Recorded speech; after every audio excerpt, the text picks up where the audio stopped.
Bonsoir à toutes et à tous, de retour sur notre plateau pour Au Quotidien ce lundi 3 novembre. Ravi de vous retrouver pour cette nouvelle édition, l'essentiel de l'information en Sarthe pendant 15 minutes. Une conférence sur les aidants familiaux et professionnels prévue ce mercredi au Mans. Le thème « Accompagner au risque de la fatigue ». On en parle dans quelques instants avec notre invité Daniel Moulin-Briand, président de Jalmav Sarthe, association organisatrice de l'événement et également bénévole accompagnant.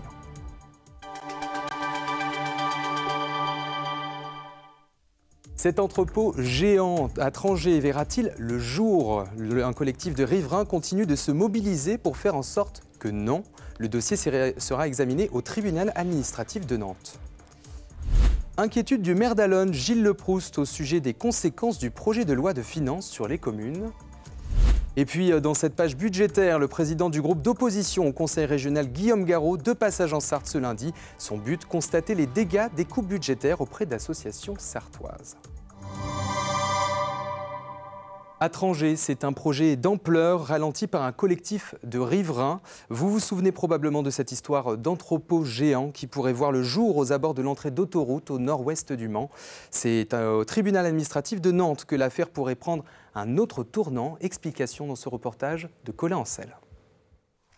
Une parcelle de 8 hectares qui pourrait un jour servir de grand entrepôt à Trangé, exploité par Scanel Properties. Depuis 2 ans, ces riverains ne l'entendent pas de cette oreille. Des recours ont été déposés par le collectif d'opposition et c'est au tribunal administratif de Nantes que cela va se poursuivre dans les prochains mois. Ce qui sera pris en compte, ce sont les problèmes administratifs et de législation. Ce n'est pas les arguments qu'on défend nous qui sont des arguments écologiques. Défendu par l'avocat maître Thomas Dubreuil, ces riverains s'estiment optimistes mais réalistes.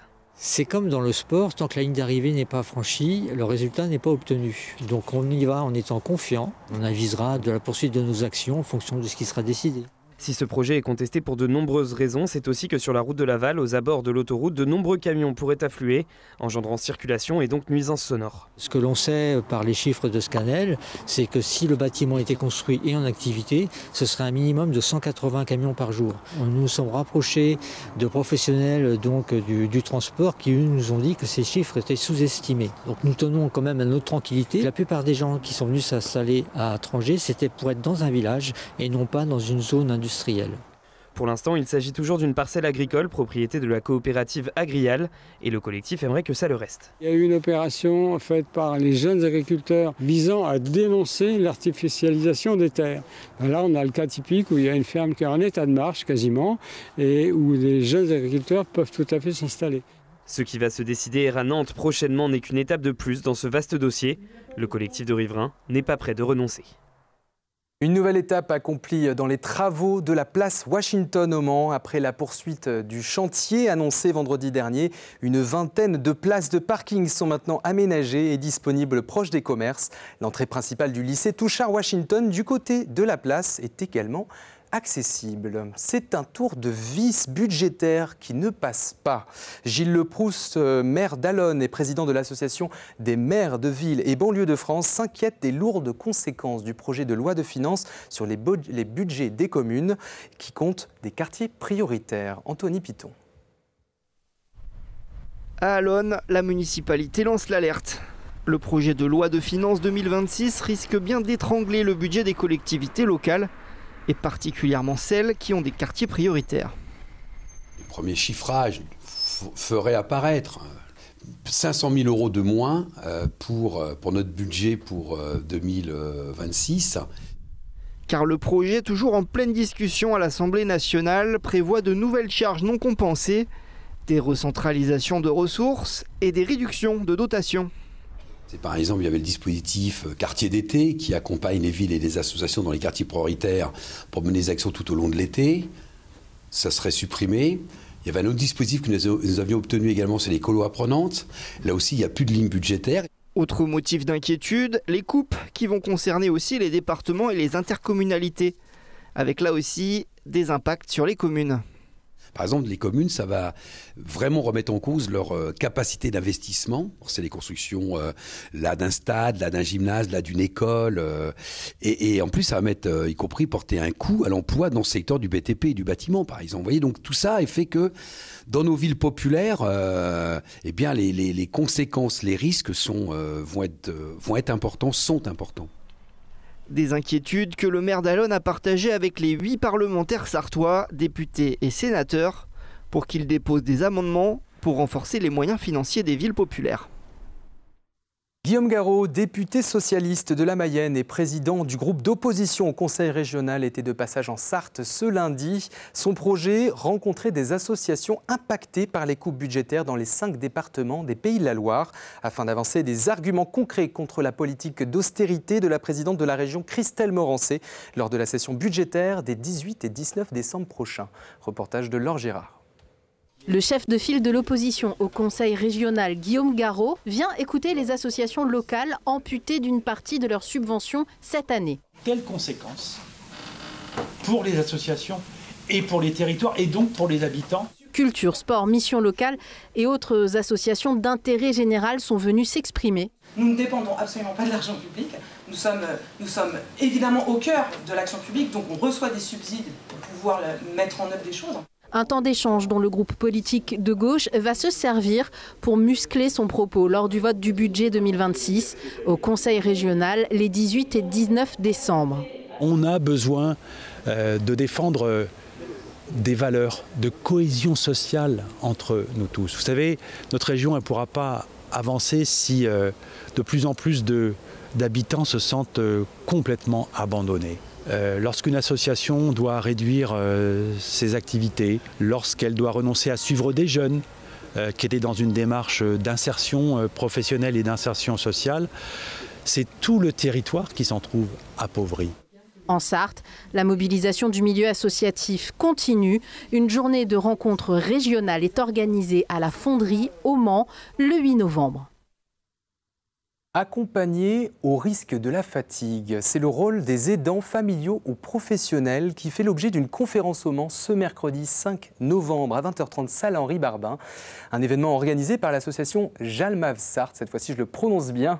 Et pour en parler ce soir, nous sommes avec son président mais également bénévole accompagnant, Daniel Moulin-Briand. Bonsoir. Bonsoir. Comment est née l'idée d'organiser cette conférence autour du thème des aidants et de la fatigue ? Tous les ans, nous organisons soit une conférence, soit un spectacle, ce qu'on appelle chez nous soirée grand public, pour parler, sensibiliser à la fin de vie ou à la mort ou à des sujets proches de nos missions. Et puis donc en avril, nous avons eu l'idée de contacter Eric Fiat pour ce sujet sur les aidants. Alors justement, pourquoi avoir contacté donc, le philosophe français Eric Fiat pour aborder cette question ? Parce que d'abord, il était déjà venu et donc nous l'avons apprécié. C'est quelqu'un qui a une verve et un humour assez intéressant pour des sujets aussi pointus. Il était venu d'ailleurs il y a 3 ans, donc c'est donc pour le sujet fin de vie et dignité, c'est bien cela ? Exactement. Et nous avions beaucoup apprécié. Et nous savons qu'il est un orateur intéressant et qui passionne son auditoire. Et donc, voilà, nous avons choisi ce sujet sur les aidants parce que je crois que nous avons, des relations assez proches par rapport aux aidants. Quels sont les objectifs concrets de cette rencontre pour Jalmav Sarthe, justement, et pour le public attendu ? Alors, pour Jalmav Sarthe, un des objectifs, c'est de faire prendre conscience aux aidants qu'on peut être fatigué d'aider. Nous, on le sait, mais de manière un peu indirecte. Mais les aidants familiaux, surtout, qui ne comptent pas en général leur temps auprès de leurs proches, se sentent fatigués parfois et ne s'en rendent pas compte. Alors c'est ça, c'est exactement ce que vous décrivez. La fatigue des aidants est souvent invisible. Selon vous, comment peut-on mieux la reconnaître et la prévenir ? Est-ce que l'objet, c'est vraiment de libérer la parole, justement, pour les personnes qui se retrouvent dans cette situation difficile ? L'objet, c'est bien sûr, effectivement, que les gens puissent prendre conscience que quand on accompagne quelqu'un, souvent 24 heures sur 24, c'est fatigant, mais on ne s'en rend pas compte parce que c'est une fatigue qui est là et qui progresse et qui, en fait, ne s'arrête jamais. Et donc, le fait de pouvoir penser avec un philosophe de cette fatigue permet éventuellement de prendre un peu de distance. Alors l'association Jalmav œuvre depuis longtemps auprès des personnes en fin de vie. Comment cette mission s'articule-t-elle avec le soutien des aidants ? Elle s'articule, nous, par rapport à... Puisque nous accompagnons des bénévoles, des patients à domicile, nous nous rendons compte que ces patients à domicile, quand nous intervenons, prennent le temps un peu de souffler. Et donc, nous nous apercevons donc que c'est intéressant pour eux de prendre ce temps pour eux de pause dans l'accompagnement. Pensez-vous que la société française aujourd'hui reconnaît suffisamment le rôle et la fatigue des aidants ? Certainement pas. Et surtout, malheureusement, la société française utilise les aidants familiaux, je veux dire, comme corvéable à merci, parce qu'ils font un travail que devraient faire des professionnels, souvent, mais que malheureusement, on n'a pas les moyens ou on ne prend pas les moyens pour le faire. Alors pour rappel, donc la conférence se déroule ce mercredi 5 novembre à 20h30, salle Henri Barbin au Mans. 10 € pour les adultes et c'est gratuit pour les moins de 18 ans. Pour réserver vos billets, rendez-vous sur la plateforme helloasso.fr. Il suffit ensuite de noter Jalmav Sarthe dans la barre de recherche et vous tomberez sur l'événement accompagné au risque de la fatigue. Et pour contacter l'association afin de bénéficier de leurs services, c'est au 02 43 54 27 12. Merci Daniel Moulin-Briand, président de Jalmav Sarthe et bénévole accompagnant, d'être venu sur notre plateau. Merci, bonsoir. L'affiche de la prochaine édition des 24 heures du Mans est dévoilée. La CO souhaitait apporter une dimension cinématographique pour 2026, mettant en scène le pilote comme héros central. À noter surtout dans vos agendas, c'est l'ouverture de la billetterie cette semaine, à commencer par les membres ACO du mardi 4 au jeudi 6 novembre. Pour le grand public, c'est ce vendredi que vous pouvez commander vos places en ligne via le site internet ticket.24heures-lemans.com ou dans les points de vente habituels. Pour rappel, l'an dernier, l'ensemble des billets entrée, semaine, course s'était écoulé en seulement une journée. C'est une première au Mans. Le cyclo-cross de Molny fait son apparition. Samedi dernier, les cyclistes se sont élancés au parc du Gué de Molny sur le circuit de 2,5 km. Plusieurs catégories sont présentes, les enfants, les adultes et les compétiteurs confirmés. Et dans cette catégorie, c'est le coureur Célestin Guillon qui s'est imposé. On l'écoute au micro d'Antoine Besson. Pour une première édition, il est roulant. Je ne m'attendais pas à ce que ce soit aussi roulant quand même avec la pluie qu'il y a eu ce matin. Après, avec le vent, ça a bien séché. Donc non, pour une première édition, franchement, ils ont réussi à trouver un beau parcours, utiliser tous les petits dénivelés qu'il y a pour faire du dévers, un petit peu de technique quand même. Donc non, une belle organisation. Et retrouvez plus en détail les informations de cette course dans 72 Sports avec Antoine Besson, juste après votre journal. Nouvelle victoire pour le MSB dans le derby contre Cholet. Ils étaient quelques dizaines de supporters des Tangos à venir à la descente du bus des joueurs. De retour de la Meyrée, tant la performance est marquante.